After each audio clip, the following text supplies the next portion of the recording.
Have you ever been in a heated online debate? Maybe about politics, pineapple on pizza, or which Star Trek captain is the best? Suddenly, out of nowhere, someone compares their opponent to Hitler or the Nazis. The conversation screeches to a halt. Everyone cringes. What just happened? You, my friend, have just witnessed Godwin's law in action.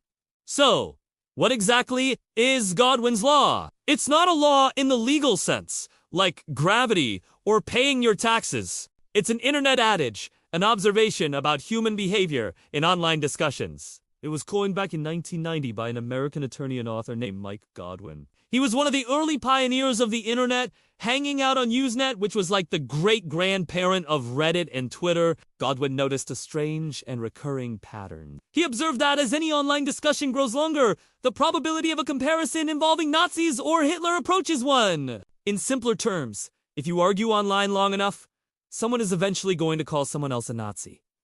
It's almost inevitable. Godwin originally phrased it like this.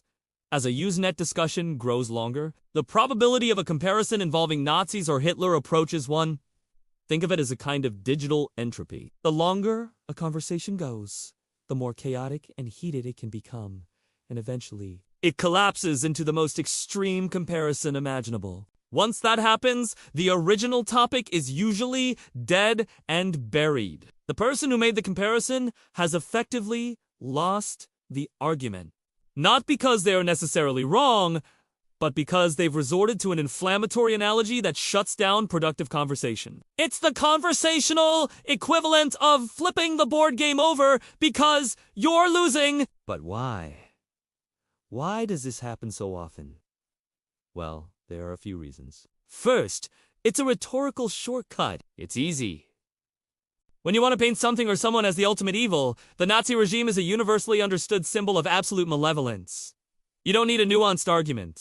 You just drop the H-bomb the Hitler comparison and ho, it sticks. It asks an attempt to immediately claim the moral high ground by positioning your opponent on the lowest possible ground. Second, there's the emotional aspect. Online arguments can get personal and frustrating. When logic fails or you feel like you're not being heard, it's tempting to escalate. Reaching for the most extreme insult you can think of is a way to vent that frustration and try to land a knockout blow. It has a sign that the debate has shifted from a rational exchange of ideas to an emotional battle. And finally, let's be honest.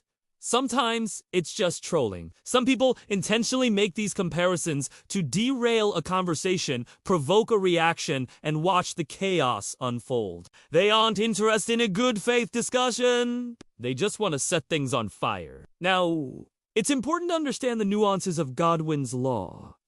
Mike Godwin himself has clarified that he did not create the rule to stop people from making valid historical comparisons. He is Jewish and has relatives who were victims of the Holocaust. His goal was not to silence discussions about fascism or authoritarianism. In fact, it was the opposite. He was concerned that the constant, careless overuse of Nazi and Hitler analogies would trivialize the real-life horrors of the Holocaust. Think of it like the story of the boy who cried wolf.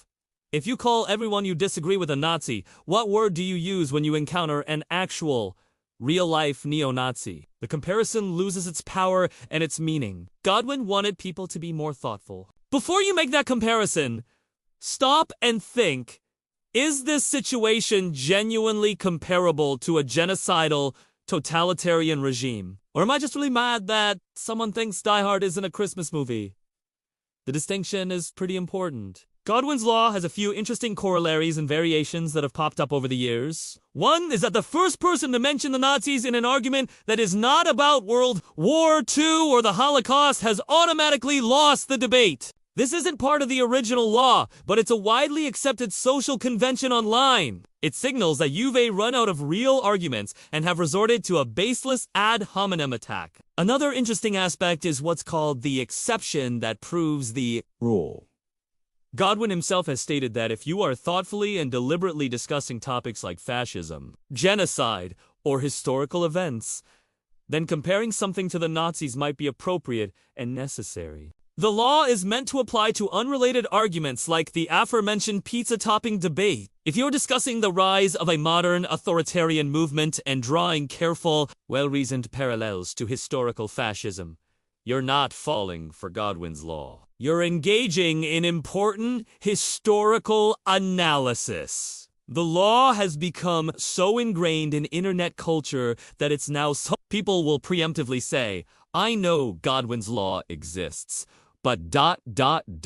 before making a Nazi comparison, hoping to shield themselves from criticism. Others will simply post Godwin's law as a reply to shut down someone who has made the comparison, acting as a sort of internet referee. In the age of social media, where conversations are shorter, faster, and often more aggressive, Godwin's law is more relevant than ever. Platforms like Twitter, with their character limits and fast-paced nature, can be breeding grounds for this kind of rhetorical escalation. It's easy to fire off a hot take without thinking through the implications. So, how can you use this knowledge to be a better internet citizen? First, be mindful of your own rhetoric. When you feel the urge to escalate a debate to that level, take a breath. Ask yourself if it's truly warranted. Is it helpful? Is it accurate?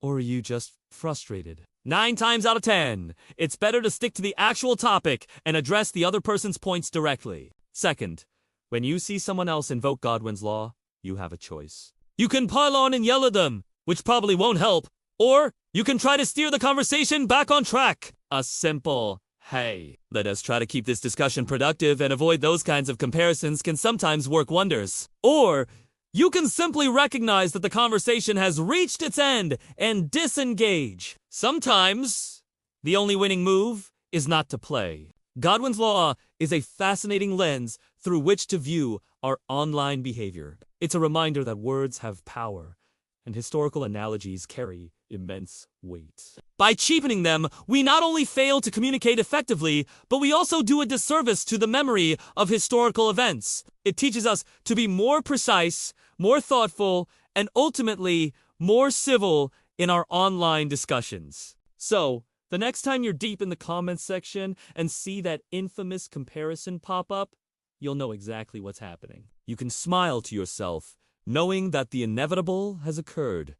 And maybe, just maybe, use it as an opportunity to inject a little more reason and a little less hyperbole back into the digital world. Thanks for tuning in today to explore this classic piece of internet culture. If you found this interesting, don't forget to hit that like button. Subscribe for more deep dives and share your own experiences with Godwin's Law in the comments below. We'd love to hear your stories. Stay curious, and I'll see you in the next video.